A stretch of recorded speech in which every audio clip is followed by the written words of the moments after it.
December 1న జరిగిన మాలల సింహగర్జన సభ విజయవంతం అవటాన్ని చూసి ఓర్వలేక మందకృష్ణ మాదిగా మాలలు కించపరుస్తూ మాట్లాడటాన్ని తీవ్రంగా వ్యతిరేకిస్తున్నామని జిల్లా కన్వీనర్లు బత్తుల రంజిత్, కుంటోళ్ల వెంకటస్వామి అన్నారు. మాల నాయకులకు కానీ మాలలు కానీ మరోసారి అవమానిస్తూ మాట్లాడితే రాబోయే రోజుల్లో వారికి తగిన బుద్ధి చెబుతామన్నారు.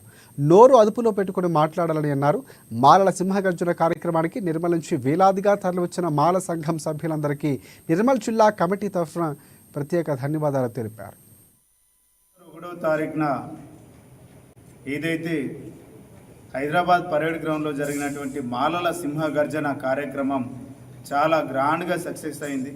ఆ యొక్క కార్యక్రమానికి తెలంగాణ రాష్ట్రంలో ఉన్నటువంటి అన్ని జిల్లాల నుంచి సుమారు 30 లక్షల మంది మాలలుంటే హైదరాబాద్ సికింద్రాబాద్లోని పరేడ్ గ్రౌండ్లో సుమారు 10 లక్షల మంది హాజరై ఆ మాలల సింహగర్జన సభను చాలా గొప్పగా విజయవంతం చేయడం జరిగింది. విజయవంతం చేయడంలో పాల్గొన్నటువంటి మాల సోదర సోదరీమణులందరికీ కూడా ఎస్సీ వర్గీకరణ వ్యతిరేక పోరాట సమితి ద్వారా మరొకసారి వాళ్ళందరికీ కూడా మనస్ఫూర్తిగా ధన్యవాదాలు తెలియజేసుకుంటున్నాం. మరి అట్టి సభను ముందుండి నడిపించినటువంటి చెన్నూరు ఎమ్మెల్యే మాల ముద్దుబిడ్డ వివేక్, శాసనసభ్యులు ఎమ్మెల్యే గారికి, అదేవిధంగా సిపి నాగరాజు గారికి,